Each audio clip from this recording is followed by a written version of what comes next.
Entrar no Carmelo foi como nascer de novo, mas também como morrer para o mundo. A cerimônia de tomada de hábito, em 10 de janeiro de 1889, foi um dia de glória escondida.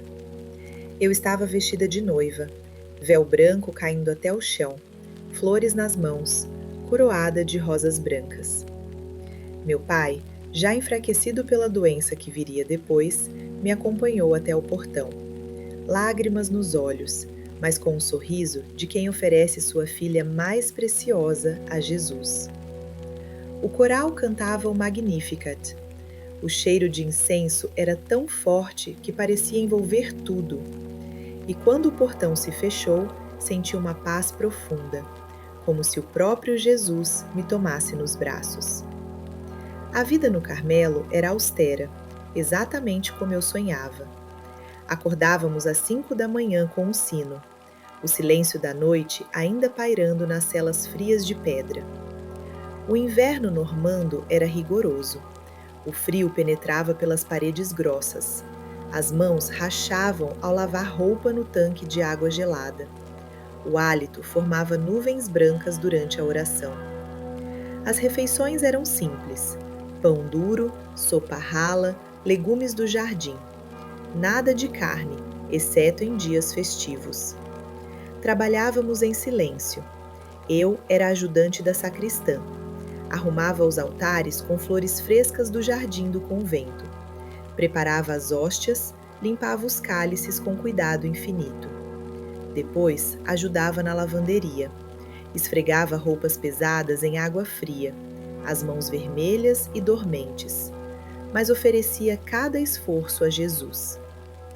Eu cozinhava para 20 irmãs, cortava legumes, mexia panelas pesadas, o vapor quente contrastando com o ar gelado da cozinha.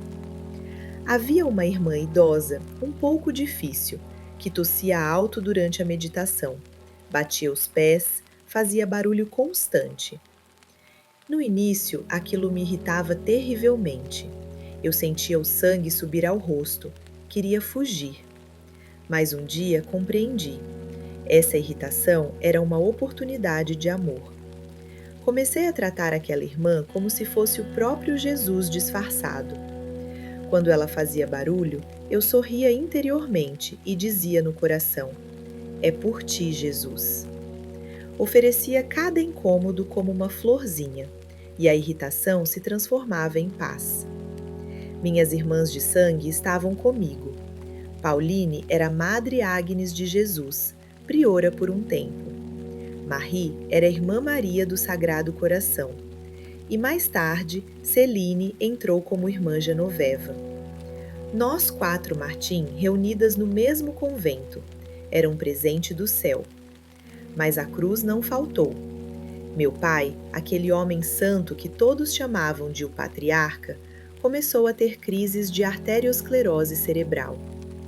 Ele, que era tão digno, teve alucinações, fugiu de casa, foi internado no Bom Salver, em Caém.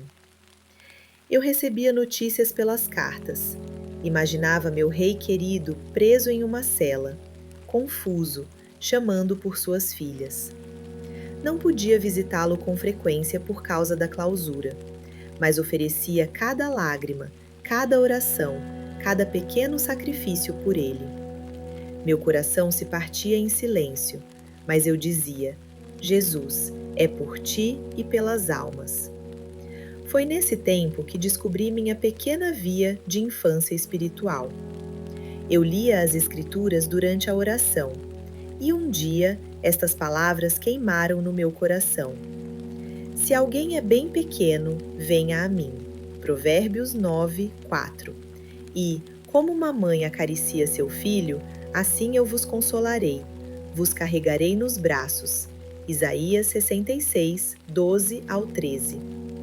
Compreendi que Jesus não quer gigantes, ele quer crianças. Eu era pequena, fraca, cheia de misérias, mas exatamente por isso ele me queria. Não precisava fazer grandes penitências como os santos do deserto. Bastava confiar como criança, jogar-me nos braços do Pai, mesmo quando não sentia nada. A santidade não está em grandes obras, mas em amar nas pequenas, em aceitar ser pequeno e deixar que Jesus nos carregue. Escrevi poemas, cartas espirituais, ajudava as noviças com conselhos simples. Sonhava em ser missionária, mas compreendi que podia salvar almas ficando no convento, oferecendo tudo por elas. Certa vez, um criminoso condenado à morte, Henri Pranzini, foi objeto das minhas orações. Eu pedi um sinal de sua conversão, e no jornal li que no último momento ele beijou o crucifixo 3 vezes. Minha primeira alma salva, sem sair da clausura. A vida seguia, fria, silenciosa, cheia de pequenas cruzes e pequenas alegrias. Mas em 1896, a cruz maior se aproximou, silenciosa como a morte. Mas se esta parte da minha história já tocou seu coração, se você deseja continuar ouvindo como a pequena via se tornou luz para o mundo inteiro, deixe seu amém nos comentários. Compartilhe sua intenção. Eu levo cada uma ao menino Jesus.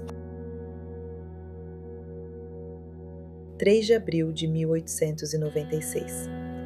Eu estava na minha cela, o convento inteiro em silêncio profundo da Semana Santa, o cheiro de incenso ainda pairando do ofício do dia. De repente senti o fluxo quente na boca, cuspi e vi sangue. Hemoptise, o primeiro sinal claro de tuberculose. Naquela época, a tuberculose era sentença de morte, lenta, dolorosa, incurável. A mesma doença que levara minha mãe 19 anos antes. Escondi o lenço manchado, não contei a ninguém imediatamente, mas no coração compreendi. Jesus me chamava para o Calvário completo. Nos meses seguintes, a doença avançou devagar. Primeiro, uma tosse seca que eu abafava com o hábito. Depois, febres que me deixavam suada e fraca nas noites frias da cela. Os médicos do convento confirmaram: tuberculose pulmonar avançada. Fui transferida para a enfermaria, uma cela maior com janela para o jardim, onde eu podia ver as rosas que tanto amava. Mas a beleza lá fora contrastava com a dor dentro. Cada respiração era como fogo nos pulmões, tosses violentas que rasgavam o peito, o gosto metálico de sangue constante na boca, suores noturnos que encharcavam as roupas simples de lã, os ossos doendo como se flechas os perfurassem, fraqueza que me impedia de levantar para a missa. O cheiro de remédios amargos, éter, creosoto, preenchia o ar da enfermaria, misturado ao aroma de flores murchas que as irmãs traziam para me consolar. Mas a dor física, por mais terrível que fosse, não era a pior. A pior era a noite escura da alma, uma provação espiritual que me atingiu como uma tempestade sem fim. Desde a Páscoa de 1896, uma dúvida terrível invadiu meu coração. Não dúvida comum, mas uma escuridão absoluta onde Deus parecia ausente. Eu, que sempre sentira Jesus tão perto como um amigo, de repente me vi sentada à mesa dos pecadores, 2 ateus, daqueles que duvidam da eternidade. Perguntas horríveis me atormentavam dia e noite. E se não houver céu? E se após a morte for só vazio, trevas eternas? Eu via como se uma parede espessa de névoa separasse minha alma da luz de Deus. Meu coração sangrava em silêncio. Sentia-me abandonada, como se o Pai Celestial tivesse virado o rosto, deixando-me na mais absoluta escuridão. Essa provação durou 18 meses, até minha morte. As irmãs me cercavam com carinho. Madre Agnes, minha irmã Pauline, lia para mim. Celine cuidava de cada detalhe, mas eu escondia o tormento espiritual. Sorria por fora, dizia que estava em paz, mas por dentro era um Getsêmane constante. Por que Deus permitiu isso? Compreendi aos poucos. Ele queria que eu sofresse com os pecadores, que experimentasse a angústia daqueles que não creem, para poder interceder por eles com mais força. Eu oferecia tudo, cada dúvida, cada vazio, pelas almas que vivem nas trevas da descrença. Repetia no coração, mesmo sem sentir nada: Meu Deus, eu creio, eu espero, eu te amo, mesmo que não sinta nada. E em meio à escuridão, a confiança infantil permanecia, como uma criança que se joga nos braços do pai, mesmo na noite mais negra. Durante esse tempo, ditava minhas memórias às irmãs, história de uma alma, meu testamento espiritual. Escrevia com dificuldade, a mão tremendo, a respiração curta, mas o coração ardendo de amor. Queria mostrar ao mundo que a santidade é possível para todos, mesmo para os pequenos, os fracos, os que só têm amor a oferecer. A doença avançava implacável. Em 1897, os pulmões estavam quase destruídos, hemoptises frequentes, febre constante, eu mal conseguia falar. As irmãs me rodeavam dia e noite, rezavam o rosário ao pé da cama. O cheiro de rosas frescas que elas traziam do jardim tentava mascarar o odor de doença. Eu sorria para elas, consolava-as, dizia: não chorem, logo estarei no céu. Mas por dentro, a noite escura continuava, até o último suspiro.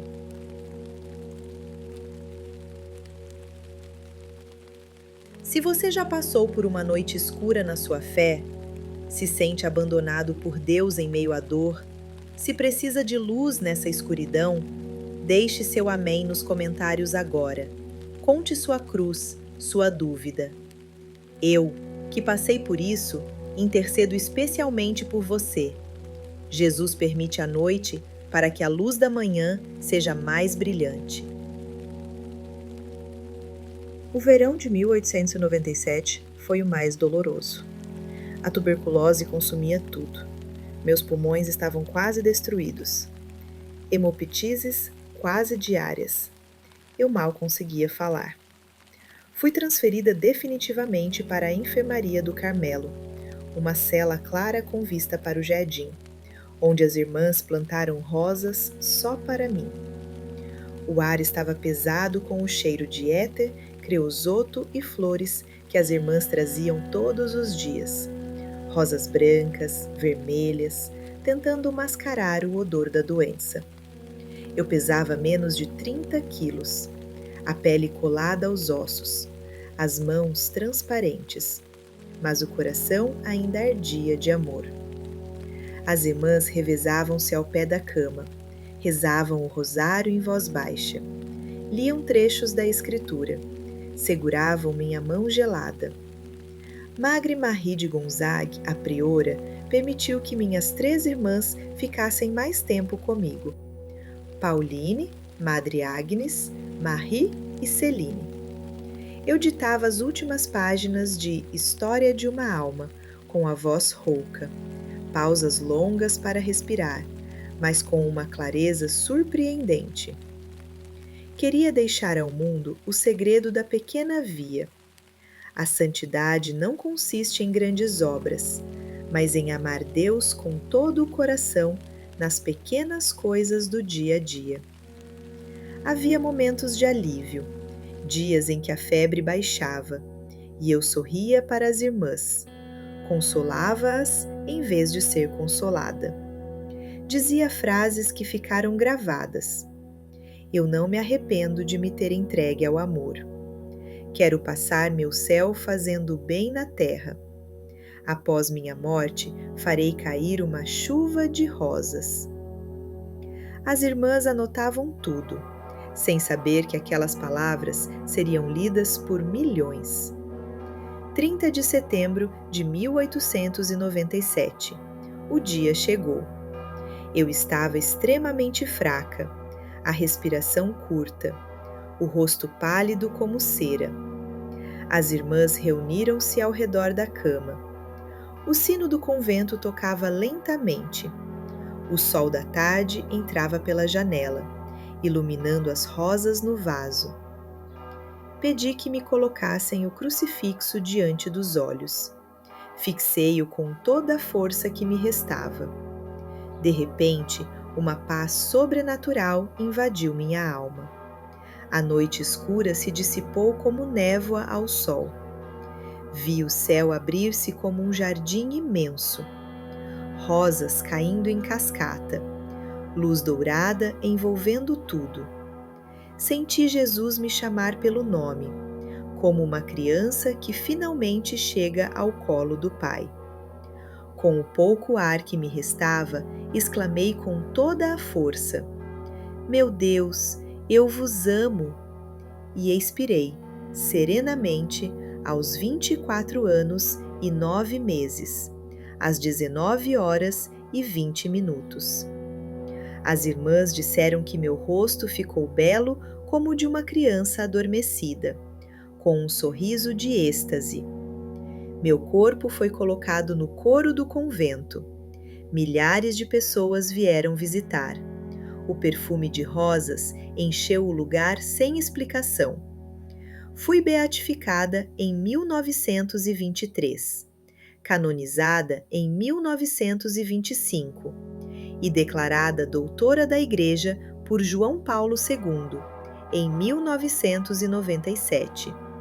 Do céu, eu vejo você agora, peregrino cansado deste mundo. Minha pequena via é para todos. Não precisa ser grande aos olhos do mundo. Basta ser criança aos olhos de Deus. Ame nas pequenas coisas. Confie mesmo na escuridão. Ofereça cada dor, cada sorriso, cada lágrima. Eu prometi. Passarei meu céu fazendo o bem na terra e farei cair uma chuva de rosas sobre quem me invocar. E eu cumpri. Logo após minha morte, milagres começaram. Uma menina cega de nascença, Reine Falquet, recuperou a visão ao tocar meu túmulo. Um seminarista, Charles Zani, curou-se da tuberculose após novena. Gabriele Trimusi, com espondilite grave, ficou curada instantaneamente. Durante a guerra, soldados carregavam minha imagem. Sobreviviam a bombardeios impossíveis. Pétalas de rosas apareciam em camas de doentes, em carros, em quartos fechados. Milhares de graças registradas no Carmelo de Lisieux até hoje. Curas de câncer, depressão, infertilidade, conversões profundas. Se você precisa de uma rosa hoje, de cura, de paz, de sinal, chame-me. Eu intercedo junto ao menino Jesus, especialmente pelos pequenos, pelos que se sentem fracos. Viva pequeno, ame grande, e o céu será teu. Se esta história tocou sua alma, se deseja receber mais graças através da pequena via, deixe seu amém nos comentários. Conte sua intenção, sua dor, seu pedido. Eu leio cada um do céu e levo ao coração de Jesus. Inscreva-se no canal, ative o sininho, compartilhe esta história. Obrigada por ficar até o fim. Deus te abençoe abundantemente e que uma chuva de rosas caia sobre sua vida, hoje e sempre. Depois dessa cura milagrosa pela Virgem do Sorriso, minha alma ficou marcada para sempre. Eu queria retribuir, queria dar minha vida inteira a Deus. Mas ainda era uma menina sensível, cheia de defeitos. Aos 12 anos, comecei a sentir um desejo ardente de me tornar carmelita, como minha irmã Pauline, que já estava no Carmelo de Lisieux. Quando ela partiu, eu chorei rios. Sentia-me órfã pela segunda vez. Mas aquele vazio se transformou em chama. Eu queria seguir o mesmo caminho. Queria ser esposa de Jesus na clausura. O chamado tornou-se irresistível aos 14 anos. Era Natal de 1886. a missa da meia-noite na Catedral de Saint-Pierre, em Lisieux. O ar estava gelado. O cheiro forte de incenso e cera queimada preenchia tudo. As velas tremulavam nas sombras, e de repente, uma graça imensa desceu sobre mim como uma onda de luz. Eu, que era tão sensível a ponto de chorar por qualquer coisa, recebi uma força interior extraordinária. Foi a minha conversão de Natal. Naquele momento, compreendi que Jesus queria que eu deixasse de pensar só em mim mesma, que eu vivesse para salvar almas. Meu coração se abriu como uma flor ao sol e decidi: eu seria carmelita. Mas os obstáculos eram enormes.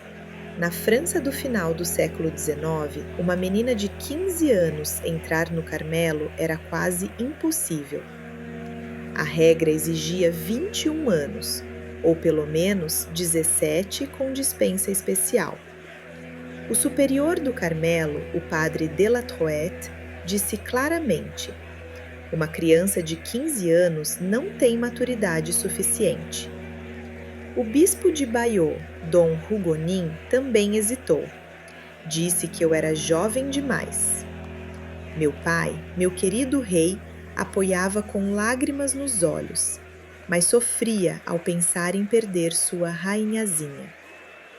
Ele me levava para passear nos jardins de Le Buissonnet, segurava minha mão e dizia: faça o que Deus quiser, minha filha. Mas dentro de mim, o fogo não se apagava. Então veio a ideia audaciosa, quase louca para uma menina da minha idade. Em novembro de 1887, meu pai e Celine me levaram em peregrinação diocesana a Roma, pelo jubileu sacerdotal do Papa Leão XIII. Foram semanas de viagem de trem, o barulho das rodas no ferro, o cheiro de carvão, paisagens passando rápido pela janela, até chegar à Itália dourada pelo sol de outono. Visitamos Milão, Bolonha, Florença, mas meu coração batia só por Roma. Finalmente, a audiência papal no Vaticano. 500 peregrinos franceses ajoelhados no salão majestoso. O trono do Papa Leão XIII elevado. O silêncio respeitoso quebrado apenas pelo murmúrio das saudações. Quando chegou a vez da diocese de Lisieux, o mestre de cerimônias havia proibido terminantemente que alguém falasse diretamente ao Papa. Mas eu, uma menina de 14 anos e 10 meses, não aguentei.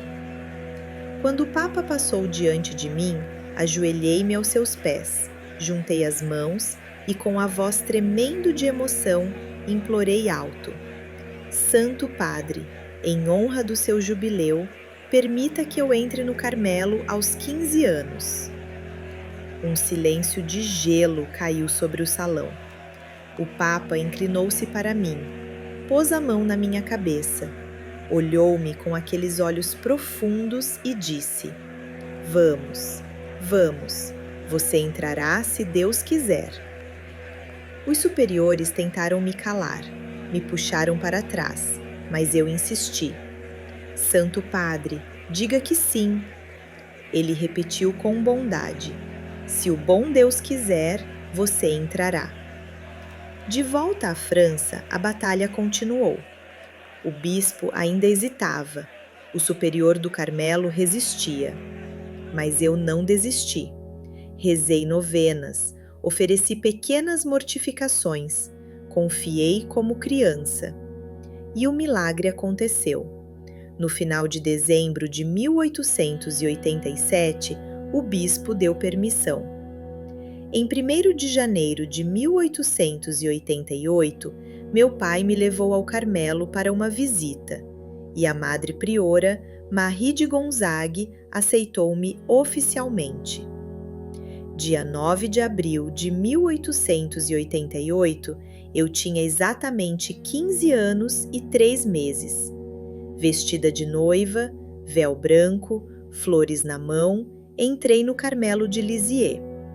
O portão pesado fechou-se atrás de mim com um som definitivo. O cheiro intenso de incenso e cera de abelha invadiu minhas narinas. O silêncio profundo das celas de pedra me envolveu como um abraço. Recebi o nome de Irmã Teresinha do Menino Jesus e da Santa Face. Naquele momento, minha data no mundo acabou e começou a verdadeira jornada de amor. Se você sente um chamado de Deus na sua vida hoje, seja para o matrimônio, para a vida religiosa ou simplesmente para amar mais no dia a dia, se crê que suas bênçãos estão para chegar, se inscreva no canal agora e ative o sininho de notificações.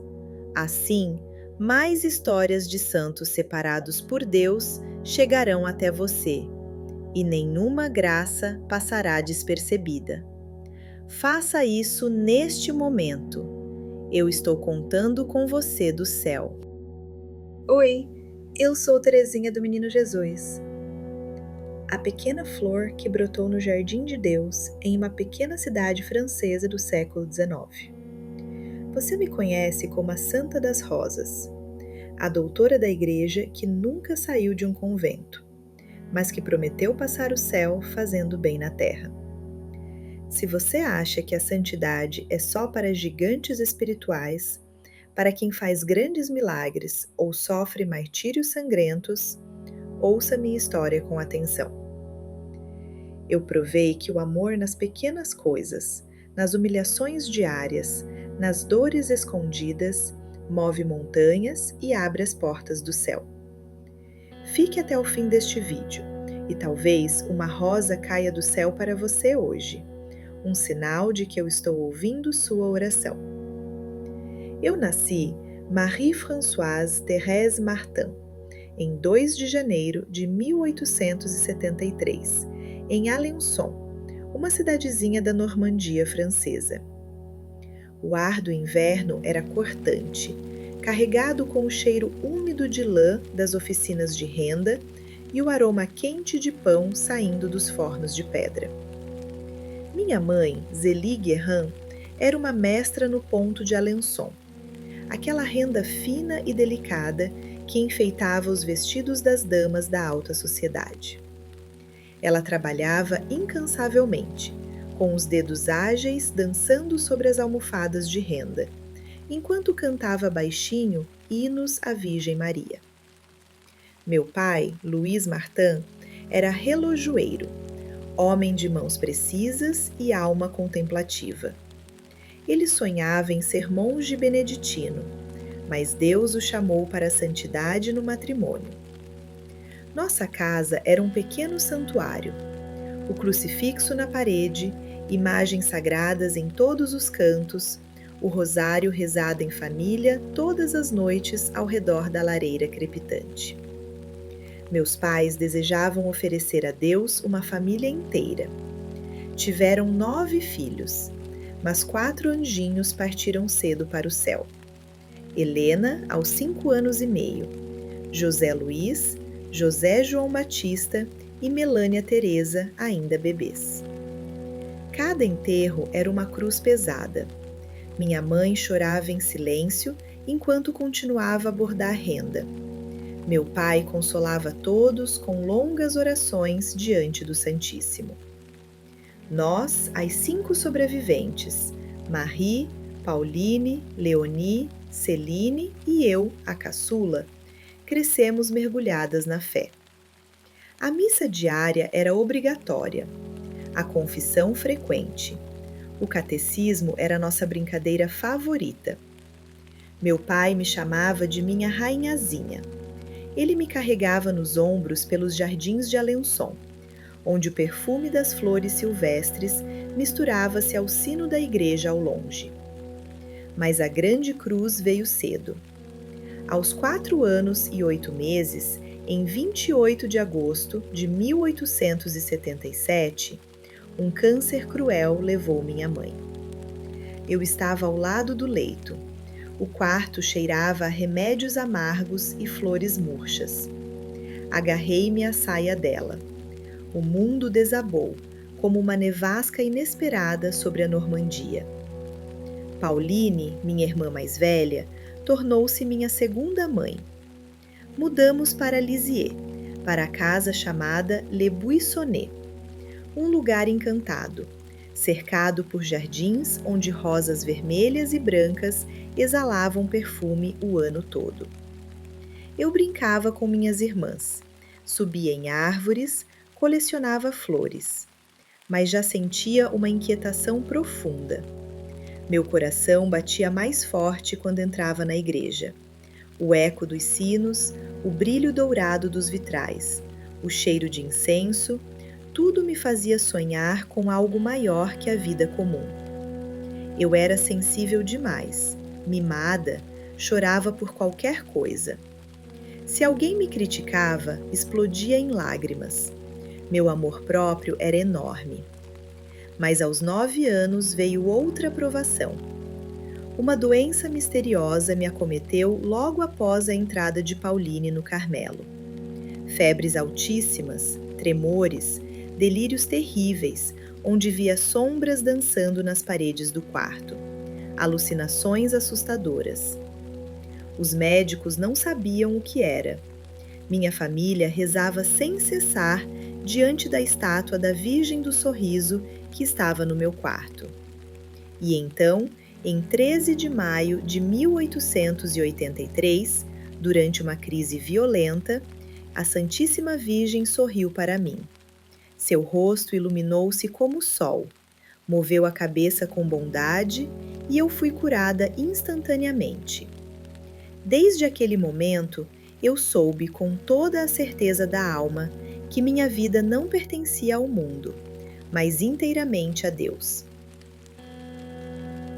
Se você já sentiu essa sede profunda por Deus desde criança, se precisa de cura hoje, da alma, do corpo ou do coração, se crê que eu posso interceder por você junto ao menino Jesus, digite Amém nos comentários agora e conte sua intenção. Eu vejo cada um do céu e levo ao coração de Jesus.